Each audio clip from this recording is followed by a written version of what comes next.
Nah, jadi 2 tahun lebih lalu, saya tes Honda ADV 150 di Dieng, melewati tanjakan, turunan, tikungan, dan menurut saya waktu itu ADV adalah motor matic 150 cc yang handlingnya paling netral, paling enak.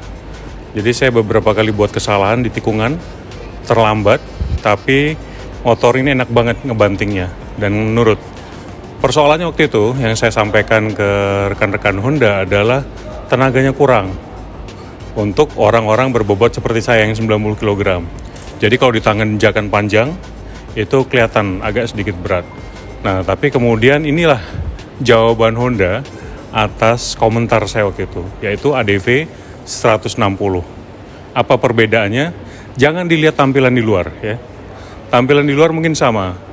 Buat saya yang paling penting itu satu hal, mesin baru dari Honda dengan kapasitas yang lebih besar, tenaganya naik cukup signifikan, hampir 1,2 PS, dan yang terpenting torsinya juga naik 0,9 hampir 1. Teman-teman, untuk motor matic ya, pada cc 150 naikin torsi hampir 1 Nm itu susah banget loh, susah, berat.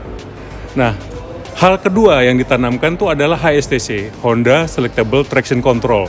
Ini juga teknologi yang bermanfaat banget, terutama kalau kita suka jalan, ngelewatin jalan yang licin, berpasir. Nah, itu sangat membantu. Saya udah coba pada PCX 160 dan it works well ya, pada kitiran yang relatif lebih tinggi, tapi berjalan bagus, mencegah motor belakang itu spinning. Kemudian, nah ini yang penting nih, tapak kaki. Ini juga masukan pertama saya waktu itu. Tapak kaki, coba kita lihat sini. Dari sebelah situ, Bung. Pada Honda ADV yang lama, kaki itu tidak bisa menapak penuh. Jadi hanya bisa setengah, menggantung gini. Jadi kalau kita terpaksa harus berdiri, dan untuk motor yang melintas di medan yang beragam, itu kadang dibutuhkan. Itu agak sedikit riskan, karena kaki tidak sepenuhnya menapak. Nah, tapi ini sudah diperbaiki di Honda ADV 160. Karena kemudian tapaknya lebih lebar, coba nih lihat di sini. Kaki bisa full menapak dengan baik, sehingga kita juga cukup confident untuk berdiri. Tambahan lain yang mungkin perlu dipikirkan adalah rear stang. Ya, saya menghitung kira-kira butuh sekitar 1,5 inci naik sedikit ya, supaya kemudian dalam posisi berdiri ini tetap masih nyaman untuk dipakai. Karena kadang-kadang kalau jalannya bergelombang, ini juga lebih baik kita posisinya nggak duduk terus. Saya kira itu adalah beberapa hal perubahan utama yang membuat Honda ADV 160 ini menjadi sangat menarik. Dari saya first impressionnya itu nanti kita coba tes apakah memang tenaganya mengalami kenaikan yang cukup signifikan, seperti kita merasakan PCX dari 150 ke 160. Oke, ikutin terus ya. Kita akan mulai sebentar lagi.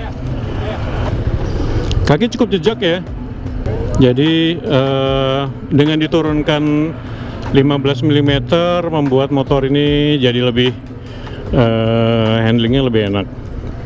Meskipun sebenarnya nggak terlalu beda jauh sih.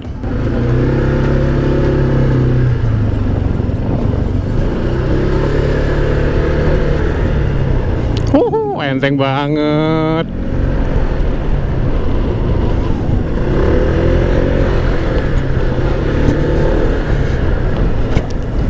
Suspensinya asik nih.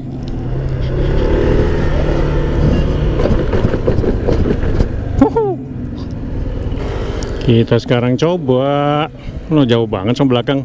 Kita sekarang coba top speednya ya.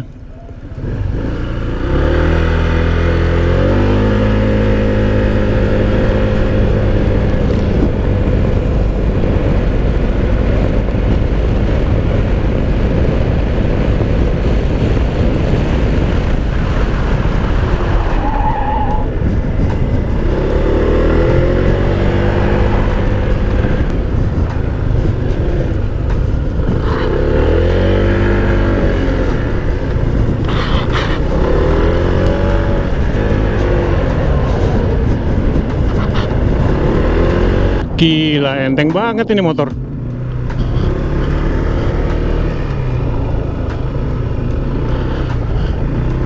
Ada perbedaan nggak sih antara windshield naik sama turun? Menurut saya nggak terlalu jauh kelihatan. 180, 190 ya.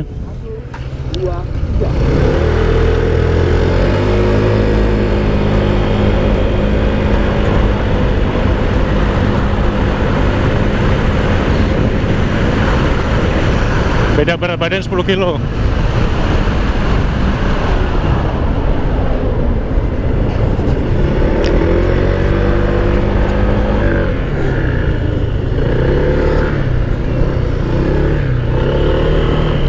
Gila, enak banget. Lincah banget.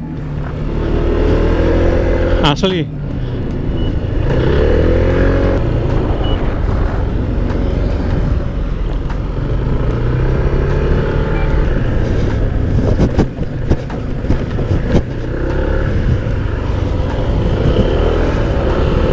Rasanya kalau di suspensinya, kalau tadi bump itu masih agak sedikit keras. Wah, gila. Ini masih sama lincahnya dengan yang 150, but with more beef, with more power to it. Jadi saya ingat waktu di Dieng itu motor ini memang lincah banget, bantingan kanan kiri dan sangat forgiving ya. Plus sekarang menurut saya powernya terasa lebih ngisi. Kalau dibandingkan dengan PCX bedanya tipis ya, walaupun saya ngerasa mungkin karena bobotnya ADV 160 ini agak sedikit lebih berat, ini pengaruh ke power to weight ratio. Tapi ini tadi di tanjakan yang pendek terasa masih ngisi ya, mungkin perlu dites di tanjakan yang lebih panjang dan bobot yang lebih berat. Tapi sejauh ini as expected powernya lebih ada dan tetap maintain handling. Saya melihat bahwa ini asik banget ya, nurut banget. Jadi tadi di beberapa tikungan-tikungan sempit dia ikut saja meskipun kita coba banting kanan banting kiri. Problemnya terasa pada saat saya coba berdiri masuk tikungan ya, karena memang ini dirancang bukan betul-betul adventure ya. Jadi terasa masih sedikit agak dekat jarak antara badan dengan stang. Nanti mungkin bisa diakali dengan racer yang mendorong sedikit agak ke depan stangnya, sehingga ada jarak main yang lebih enak, yang lebih baik. In overall, this is a really nice improvement of the Honda One ADV 160 over the previous version. If you're in the market into explorer bike, I wouldn't say adventure, because this is not a pure adventure bike. Please, you have this bike to think over. This couldn't be wrong decision to make. Jadi ini pilihan yang pas banget kalau teman-teman memang mencari motor buat jelajah di kelas 150 160 cc. Posisi foot floor itu betul ya, terbukti sangat membantu handling, terutama saat kita berdiri, dan saya rasa pada saat jarak jauh pun ini akan terasa banget membantu ya. Saya nggak melihat bahwa ada persoalan dengan jok, mungkin juga jarak pendek dan ada kecenderungan pada saat bermanuver kita agak sedikit lebih tight posisinya, tapi mungkin kalau itu riding yang agak sedikit lebih jauh, kita akan lebih santai posisinya. Kita akan lebih santai, jadi akan lebih mundur sedikit ke belakang. Oke guys, ini dulu kita coba tes lagi ya. Ini kebetulan kayaknya masih ada kesempatan sekali lagi. Kita cobain hasilnya. Kita sekarang coba jalan santai ya. Jadi pada posisi mundur jauh ke belakang, posisi riding santai, gimana nih? Ternyata enak aja.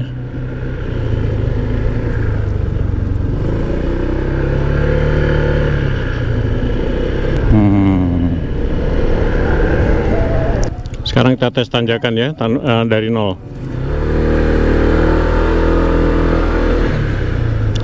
Kalau jarak pendek masih oke, masih enak.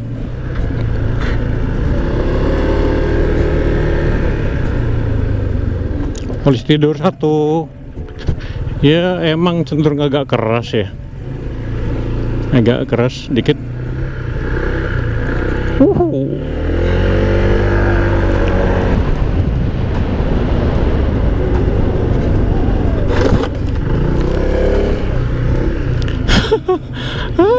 Sampai gesrek. Deknya kerendahan kayaknya. Gila, enak-enak.